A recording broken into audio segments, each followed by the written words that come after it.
కాపు జాతి కోసం పోరాడుతున్న ముద్రగడ పద్మనాభం ఆరోగ్యం క్రమంగా క్షీణిస్తోంది. ఈ నేపథ్యంలో ప్రభుత్వం కాపు జేఏసీ నేతలతో చర్చలు జరిపినప్పటికీ అవి ఫలప్రదం కాలేదు. దీంతో కాసేపు జేఏసీ నేతలు భవిష్యత్ కార్యాచరణకు సిద్ధమవుతున్నారు. మరోవైపు ముద్రగడ ఫ్యామిలీపై కూడా పోలీసులు రాజమండ్రి 3 టౌన్ పిఎస్లో కేసు నమోదు చేశారు.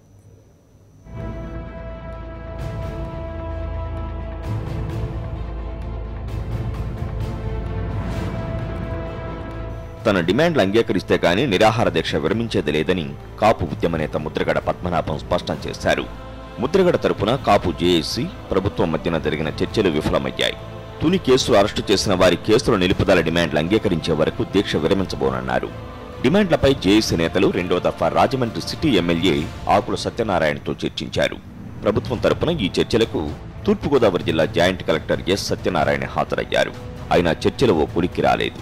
తుని ఘటనలో నమోదైన కేసుల పునర్విచారణ, అరెస్టుల నిలుపుదల అంశాలు ప్రభుత్వం దృష్టికి తీసుకువెళతామని జేఏసీ నేతలకు జాయింట్ కలెక్టర్ వివరించారు. దీంతో చర్చలు బుధవారానికి వాయిదా పడ్డాయి. ముద్రగడ కుటుంబ సభ్యుల ఆమరణ దీక్ష చేస్తున్న రాజమహేంద్రవరం జిల్లా ఆసుపత్రికి మంగళవారం మధ్యాహ్నం డీఐజీ రామకృష్ణ, జిల్లా collector Arun Kumar, joint collector Satyanarayana, SP Ravi Prakash వచ్చి వైద్యం చేయించుకోవాలని వారికి సూచించారు. బాగా నీరసించిన ముద్రగడ భార్య పద్మావతి, కోడలు సిరిలకు బలవంతంగా వైద్యం ప్రారంభించారు. ముద్రగడ మాత్రం వైద్యానికి నిరాకరించారు. దీంతో ఆయన ఆరోగ్యం క్షీణిస్తోంది.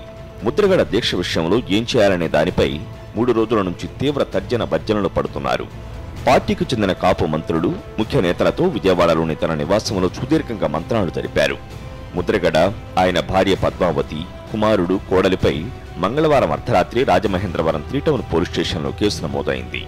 ఉన్నతాధికారుల ఆదేశాల మేరకు కాకినాడ జీజీహెచ్కు చెందిన డాక్టర్ సౌభాగ్యలక్ష్మి పోలీసులకు ఫిర్యాదు చేశారు. ముద్రగడను హైదరాబాద్లో అన్ని వస్తువులు ఉన్న నిమ్స్కు గానీ, ఏదైనా సూపర్ స్పెషాలిటీ ఆసుపత్రి కానీ తరలించేలా ప్రభుత్వాన్ని ఆదేశించాలని కోరుతూ మంగళవారం హైకోర్టులో పిటిషన్ దాఖలైంది. ఈ వ్యాజ్యాన్ని అఖిల భారత తెలగ, కాపు, బలిజ సంఘం ప్రధాన కార్యదర్శి అద్దేపల్లి శ్రీధర్ లక్ష్మణ్ దాఖలు చేశారు.